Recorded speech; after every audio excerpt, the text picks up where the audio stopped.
Reza Sayar looks at the executions which took almost everyone by surprise. Iranian officials hanged 20-year-old Rahmani on Thursday, and his lawyer says they did it without telling his family. In a phone call from Tehran, human rights lawyer Nasreen Sotoudeh, pictured here in a video posted on YouTube, told CNN neither she nor her client's family knew he was even sentenced to death, let alone executed. She says Rahmani's father saw the news on TV.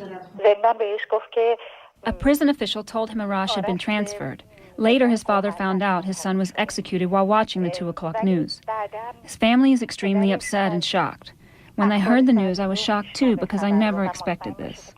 Rahmani was one of 2 people hanged in Tehran, but not even Iran's state media is clear on exactly why. Iran's Press TV reported the 2 were convicted of the 2008 bombing of a mosque in the city of Shiraz. State-run ISNA reported they were hanged in connection with the post-election protests.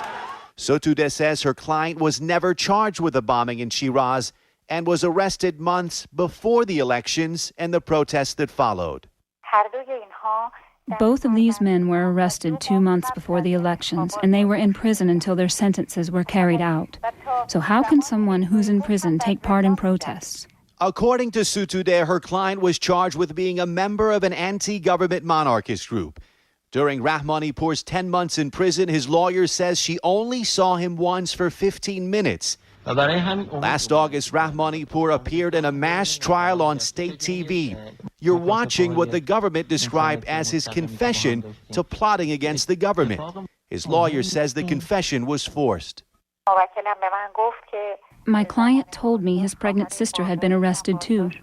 He said in 2 sessions where he was interrogated, they placed his sister in front of him and told him if he wanted to see her free, he had to admit to things he didn't do. Iran's state-run media reports cases for 9 others sentenced to death for their alleged role in the post-election unrest is under appeal. Human rights groups condemned Thursday's hangings and accused the Iranian government of trying to intimidate the opposition movement. According to Amnesty International, Iran is only second to China in executions. Reza Sayar, CNN, Islamabad.